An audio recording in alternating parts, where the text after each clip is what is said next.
Salam sejahtera bagi kita semua. Jumpa kembali lewat YouTube ini. Dan melalui YouTube ini saya akan menyampaikan kepada saudara-saudari dan seluruh umat Kristen, saya menyampaikan selamat Hari Natal bagi kita semua. Firman Tuhan yang akan saya sampaikan pada saat ini adalah khotbah pada hari Natal tanggal 25 Desember. Dan sebelum saya membacakan teksnya, terlebih dahulu kita bersatu di dalam doa. Damai sejahtera Allah yang melampaui segala akal, itulah kiranya yang menerangi hati dan pikiranmu untuk mendengarkan firman Tuhan, firman yang berkuasa dan menjadi manusia di dalam Yesus Kristus, datang ke tengah-tengah kehidupan manusia, dan itulah yang dirayakan seluruh umat Kristen pada saat ini. Amin. Firman Tuhan pada Natal hari ini diambil dari surat kepada orang Ibrani, pasal yang pertama sampai ayat yang keempat. Demikianlah pembacaan firman Tuhan. Allah berfirman dengan perantaraan anaknya.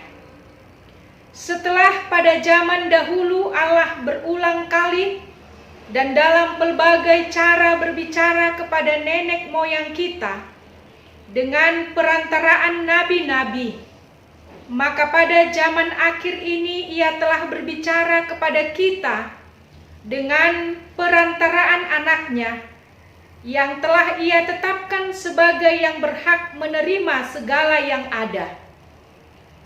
Oleh Dia, Allah telah menjadikan alam semesta.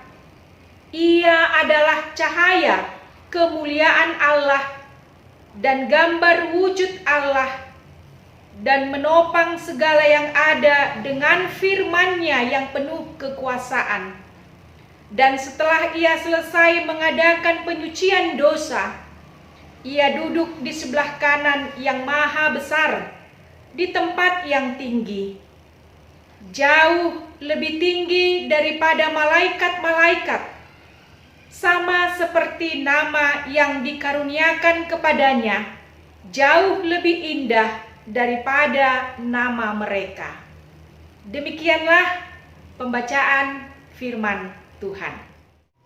Saudara-saudari yang terkasih, setiap kita merayakan Natal membuat kita menemukan suatu misteri baru dalam perjalanan ziarah iman kita. Injil mengatakan firman itu telah menjadi manusia dan diam di antara kita. Itu artinya manusia itu adalah pribadi yang sangat perlu, pribadi yang sangat diperhatikan dan dihargai. Sebab itu Tuhan hadir dalam sesama, hadir dalam pribadi manusia. Karena itu, peristiwa Natal menunjukkan betapa dekatnya atau betapa bersatunya Allah dengan manusia ciptaannya. Allah yang agung itu menjadi Allah yang sangat akrab, Allah yang sangat dekat, satu senasib dan sepenanggungan dengan manusia. Dalam segala hal, Ia sama dengan manusia, kecuali dalam hal dosa. Yesus tertawa, Yesus menangis, Yesus pernah merasakan lapar, pernah merasakan kesakitan, pernah merasakan sedih, pernah merasakan marah. Itu yang dirasakan oleh manusia, dan itu juga yang dirasakan oleh Yesus. Tetapi yang membedakan adalah Yesus tidak berdosa. Tuhan tidak hanya ada di tengah-tengah kita, tetapi Ia sungguh-sungguh menjadi manusia untuk membuka dirinya mencintai, lahir, hidup, dan mati untuk manusia, untuk kita semua. Itu sebabnya kita bersyukur dan memuji Tuhan untuk segala karunia-Nya yang memungkinkan kita kembali untuk merayakan peringatan Natal pada hari ini. Setiap kali kita merayakannya, kita merasakan damai, kita merasakan sukacita, kita merasakan persaudaraan kasih satu sama yang lain. Sehingga pada saat itu kita saling menyapa, kita saling bertelepon, dan kita saling mengucapkan selamat hari Natal. Walaupun tidak bisa kita ingkari bahwa di dalam hidup kita tetap memiliki beban-beban kehidupan yang harus kita lewati dan kita sebut dengan pergumulan hidup. Namun melewati Natal semuanya terasa ringan di dalam spirit syukur untuk mengingat karya Allah yang terbesar bagi dunia ini, di mana Ia sendiri datang melawat kita melalui anaknya Yesus Kristus, Tuhan dan Juru Selamat kita. Firman Tuhan pada hari ini diambil dari Ibrani pasal 1 ayat yang pertama sampai ayat yang keempat. Penulis Ibrani menyatakan bahwa Yesus itu lebih besar dari semua para nabi, dari semua malaikat-malaikat Allah, bahkan lebih besar dari seorang Musa dan Yosua. Di mata kaum Israel, nabi memiliki kedudukan yang sangat tinggi karena nabi adalah merupakan utusan Allah. Para nabi membawa berita dari Allah, dan raja pun sebagai penguasa rakyat memberi penghormatan tersendiri kepada nabi. Demikian juga malaikat memiliki kedudukan yang tinggi, dan tidak semua orang dapat melihat malaikat. Hanya orang-orang tertentu yang mendapat keistimewaan berupa kunjungan malaikat yang juga membawa pesan khusus dari Tuhan Allah. Ibrani 1 ayat 1 sampai ayat 4 menyatakan bahwa Yesus lebih dari para nabi dan lebih dari para malaikat, sebab Yesus adalah cahaya kemuliaan Allah dan gambar wujud Allah. Saudara-saudari yang terkasih, setelah pada zaman dahulu Allah berulang kali dengan pelbagai cara berbicara kepada nenek moyang kita dengan perantaraan nabi-nabi. Berdasarkan apakah nabi-nabi berbicara? Apakah berdasarkan titel atau berdasarkan kepandaian berbicara? Tentu tidak. Nabi Amos pernah berkata, "Aku hanyalah seorang gembala, tetapi karena firman Tuhan tiba padaku, maka aku berbicara." Di antara nabi-nabi, ada yang berasal dari kalangan bangsawan seperti Yesaya, ada raja seperti Daud, ada yang berasal dari rakyat jelata seperti Yehezkiel, ada yang berintelektual tinggi seperti Daniel. Tuhan memang tidak memandang latar belakang lapisan masyarakat atau pengetahuan yang mereka miliki, tetapi Tuhan memilih atau mengutus para nabinya untuk pesan-pesan khusus yang mau disampaikan kepada umatnya. Penulis Ibrani sendiri memuji tokoh-tokoh iman di masa lampau. Mereka menjadi bagian dari banyak saksi yang menyaksikan dan mendukung jemaat Kristen yang sedang menjalani perlombaan iman. Di atas segalanya, jemaat Kristen harus terus mengarahkan matanya kepada Yesus, pemimpin kita, pemimpin mereka dalam perlombaan iman ini, dan yang akan menyempurnakan iman kita. Pada zaman dahulu, para nabi menyampaikan pesan dan kehendak Allah menyangkut hidup dan ibadat orang Israel. Ketika mereka melakukan dosa, maka sebelum diterima kembali sebagai umat Allah, mereka harus menjalani upacara pentahiran atau upacara penyucian. Mereka harus membawa korban bakaran sebagai persembahan penghapusan dosa. Namun dalam surat Ibrani kita melihat bahwa Yesuslah yang akan menyucikan manusia dari dosa-dosa. Misi kedatangannya adalah menebus dosa manusia. Yesus sebagai imam besar yang memasuki ruang Maha Kudus dengan membawa darahnya sendiri dan menegaskan bahwa pengorbanannya adalah sekali dan untuk selamanya. Bapak Ibu yang dikasihi oleh Tuhan Yesus Kristus, mengapa Yesus lebih tinggi, lebih besar dari para nabi-nabi, dari para malaikat? Tentu yang pertama jawabannya adalah Yesus adalah anak Allah yang berhak menerima untuk segala yang ada. Hal ini menyatakan Tuhan Yesus memiliki otoritas yang setara dengan Allah. Beberapa kali Tuhan Yesus mengatakan, "Semua telah diserahkan kepadaku oleh Bapakku," menunjukkan kesetaraan Bapa dengan anaknya. "Kepadaku juga telah diberikan segala kuasa di sorga dan di bumi." Dan Yesus juga pernah berkata, "Aku dan Bapa adalah satu."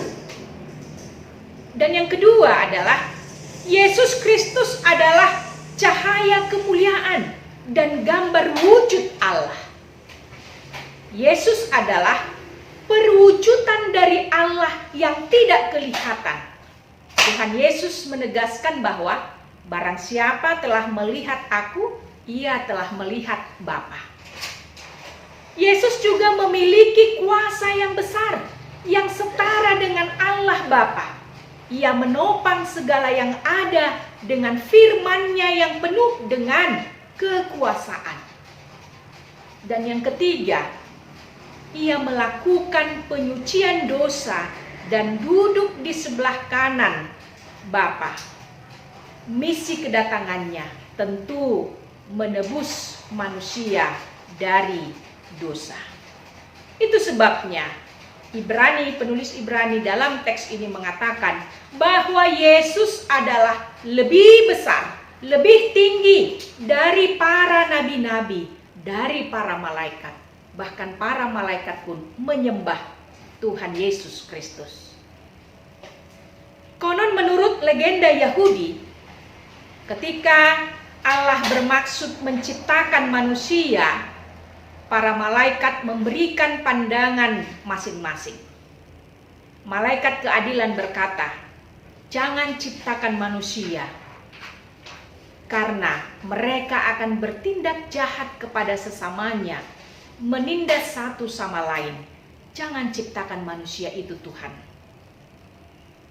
Lalu malaikat kebenaran pun memberi pendapatnya, "Benar ya Tuhan, jangan ciptakan manusia, karena manusia akan berdusta, karena manusia akan melecehkan kebenaran bahkan menipu Allah."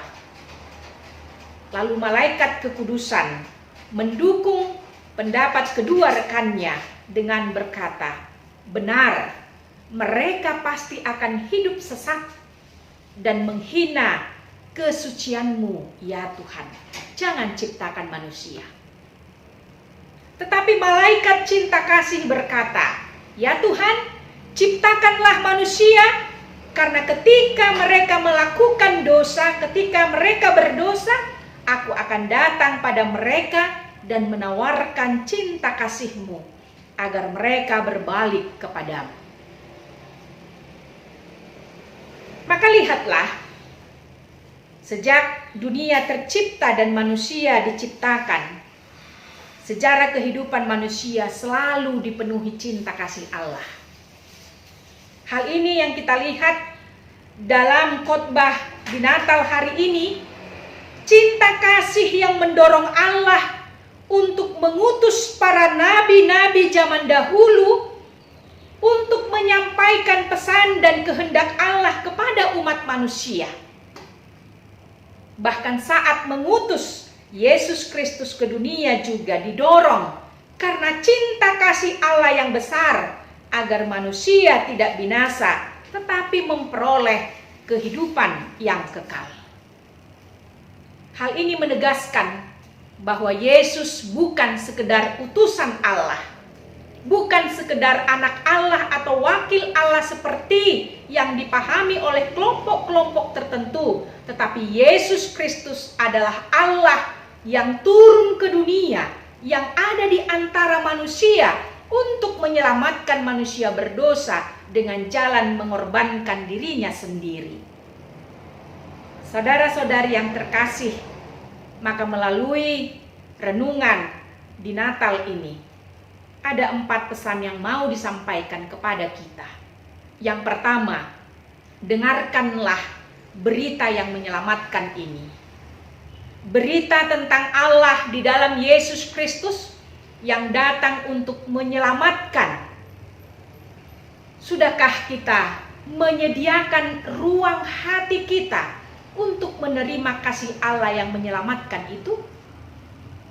Berita keselamatan itu tidak diperdengarkan dari jauh, tetapi diperdengarkan sangat dekat sekali. Sebab Yesus berada di tengah-tengah kita.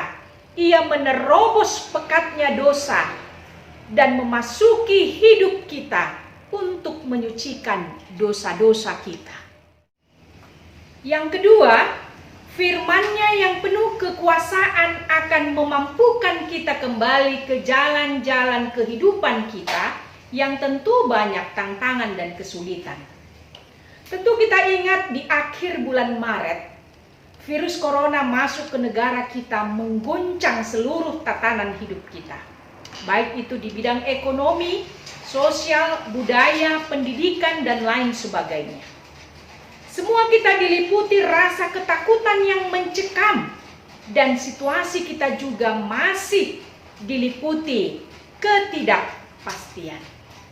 Tapi hari ini, di Natal ini, kita melihat bahwa kita dimampukan melewati hari-hari yang penuh sulit tersebut dan sangat menakutkan itu, tentu karena Tuhan menuntun kita setiap hari. Sebab Dialah Allah yang telah menciptakan alam semesta dengan kuasa firman-Nya. Dan yang ketiga, kita sudah mengalami kasih Allah, maka kita juga harus mewujud nyatakan kasih tersebut kepada sesama manusia. Kasih Allah akan mengubah pola pikir dan sikap hidup kita setiap harinya. Dan yang keempat, kepada Yesus disampaikan kemuliaan, duduk di sebelah kanan, dan dikaruniakan kepadanya nama yang indah, sehingga segala yang bernafas, segala yang ada di langit, dan yang ada di atas bumi, dan yang ada di bawah bumi, dan segala lidah mengaku Yesus Kristus adalah Tuhan. Believe to Jesus Christ. Amin. Kita berdoa. Kembali kami mengucap syukur, berterima kasih, memuji Engkau, ya Allah Bapa kami, yang begitu mengasihi dan mencintai kami, sehingga dengan cinta kasih-Mu yang begitu besar, Engkau datang ya Tuhan, menjadi manusia berada di tengah-tengah kami, untuk menyucikan kami dari dosa-dosa kami. agar kami juga dapat hidup di dalam kemuliaan seperti kemuliaan di dalam Yesus Kristus. Biarlah melalui peringatan Natal yang kami rayakan pada saat ini,